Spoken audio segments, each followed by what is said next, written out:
Chapter 46। करण चंदा को अपनी ओर पलटते हुए बोला, सॉरी माँ, बस मैं सोच रहा था कि अपने साथ भाई को लेकर आऊं, लेकिन आज भाई को नहीं, भाई के परिवार को लेकर आया हूं। मिलना नहीं चाहोगे उनसे?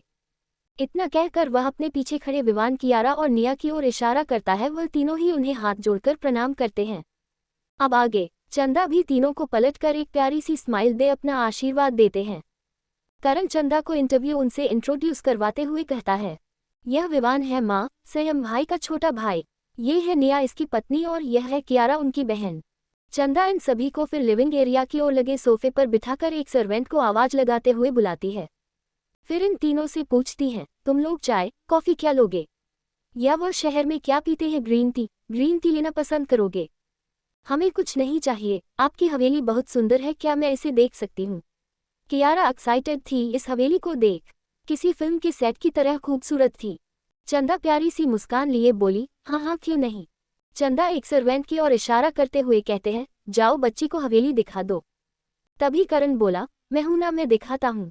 चंदा एक नज़र करण को देख कुछ नहीं कहती। करण कियारा को लेकर हवेली दिखाने ले जाता है। कियारा आगे आगे और करण उसके पीछे पीछे चल रहा था। कियारा एकदम से रुककर पलटकर करण से बोली, मेरे पीछे पीछे क्यों घूमते रहते हो तुम? करण बोला, अपनी हवेली दिखा रहा हूँ तुम्हें, इतनी बड़ी है, तुम कहीं गुम हो गई तो? अपने घर पर आए मेहमान का अब ख्याल भी ना रखूं मैं? इतना भी बेशर्म नहीं हूं मैं। अतिथि देवो भव, भूल गई, और अपने घर पर आए अतिथि का ख्याल रखना तो मेरा धर्म है और मेरा कर्म है, जो मैं कर रहा हूँ। कियारा मुंह बनाते हुए पलटकर बोली, बड़े आए कर्म करने वाले। ये सुन करण के चेहरे पर एक हल्की सी मुस्कुराहट थी।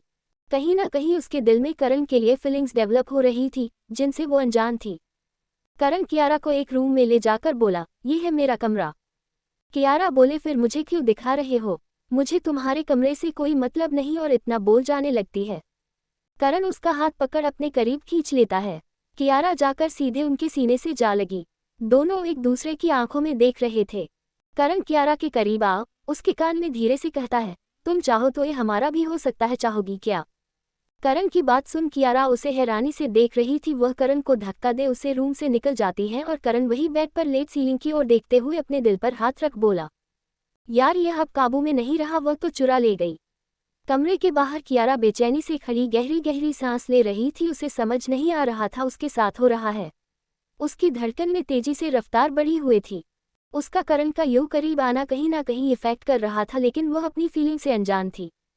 लिविंग एरिया में निया भी सोफे से उठकर इधर उधर हवेली को देखने लग जाती है, जहां बहुत सी पुरानी एंटी महंगी चीज थी। लेकिन विवान चंदा माँ के करीब आ बोला, आंटी जी, अगर आप बुरा ना मानगे तो क्या मैं आपसे कुछ पूछ सकता हूँ? चंदा बोली, हाँ हाँ पूछो बेटा, क्या पूछना चाहते हो? विवान बोला, मैं पूछना चाहता हूँ कि आपने डैड को 21 साल तक क्यों नहीं बताया कि उनका एक बेटा भी है? ऐसा क्या कारण हो गया कि आपने एक बेटे को उसके पिता से दूर रखा, और ऐसा क्या हुआ कि अचानक से इतने सालों बाद उसे उसके बेटे के बारे में बता दिया? मैं जब भी सोचता हूँ ना, तो मुझे यही कुछ सवाल मेरे दिमाग में आते हैं कि आखिर क्यों आप लोगों ने ऐसा किया, आखिर क्यों? चंदा ब्लैक पड़ चुके चेहरे से विवान को देख रही थी। उसे कुछ समझ नहीं आ रहा था। क्या ही वह विवान के सवालों का जवाब दे, और क्या जवाब दे? चंदा अपनी लड़खड़ाए आवाज में बोली, ऐसा ऐसा कुछ नहीं है। विवान अपनी जगह से खड़ा हो चंदा माँ के सामने आकर बोला, ऐसा तो कुछ तो है जो आप मुझसे छुपा रहे हैं, जिसे आपकी आंखें साफ बयां कर रही है। पता है, आप ही अरिन की तरह झूठ नहीं बोल सकते। वह भी ऐसा ही है, उसकी आंखें सच बयां कर देती है जैसे अभी आपकी कर रही है। कुछ तो है जो आप मुझसे छुपा रही हैं। चंदा बात को पलटते हुए बोली, अच्छा बताओ, तुम सब खाने में क्या पसंद करोगी खाना? मैं तुम्हारे लिए लंच का इंतजाम कर देती हूँ, जो तुम लोगों को पसंद होगा वही बनाऊंगी, बताओ। विवान बोला, मुझे तो सच जानना ज्यादा पसंद है, आप बताना चाहेंगे मेरे सवालों के जवाब देकर? चंदा वहां से किचन की ओर जाने लगती है तो विवान भी उनके पीछे पीछे जाते हुए बोला, मैं आपसे कुछ पूछ रहा हूँ आंटी जी, मुझे मेरे सवाल का जवाब चाहिए। मेरे दिमाग में ऐसे कितने ही सवाल हैं, मुझे उनका जवाब चाहिए। मैं जानना चाहता हूँ, क्यों छुपाया आपने, क्यों रखा है एक पिता को उसके बेटे से दूर? आपको पता है आप लोगों के कारण आज अरिन डैड से ठीक से बात नहीं करता। उसे लगता है कि डैड ने उन्हें उससे दूर रखा, लेकिन उनको पता ही नहीं था कि उनका एक बेटा भी है। तो बताओ वह कैसे उसे बेटे को अपना प्यार देते? कैसे आप एक बेटे को उसके पिता के प्यार से दूर रखा है, समझिए आप। तभी पीछे से एक कड़क कड़ाकेदार आवाज विवान के कानों में पड़ती है, लड़के, जब सच ना पता हो तो अपनी जुबान नहीं खोलनी चाहिए। हाँ रखा है हमने अरिन को उसे विराज वशिष्ठ से दूर, लेकिन उसका पीछे हमारा खुद का कारण है।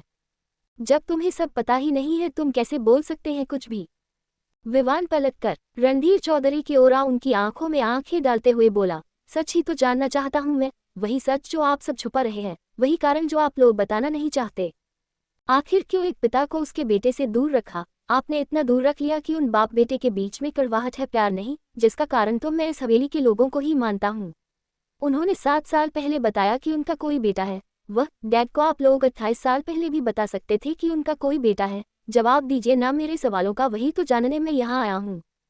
हमको जवाब नहीं देना चाहते? अगर तुम्हें इस सवाल का जवाब चाहिए तो जाओ और प्रेम कपूर से जाकर सवाल करो। तुम्हारे सवालों के जवाब उनके पास है। विवान हैरानी से चौंकते हुए बोला, क्या कह रहे हैं नाना जी? मेरे नाना जी को इन सब में क्यों घसीट रही है? रणधीर चौधरी अपनी जोरदार आवाज में बोले, मैं उन्हें नहीं घसीट रहा। जाकर पूछ लेना कि उन्होंने ऐसा क्यों किया और क्या किया जो बाप बेटे को दूर रखना पड़ा मुझे, वह भी पूरे 21 साल तक। विवाह नहीं कुछ कहता उससे पहले ही कियारा वहां आ जाती है, इसलिए विवान शांत हो जाता है। आगे जानने के लिए बने रहिए।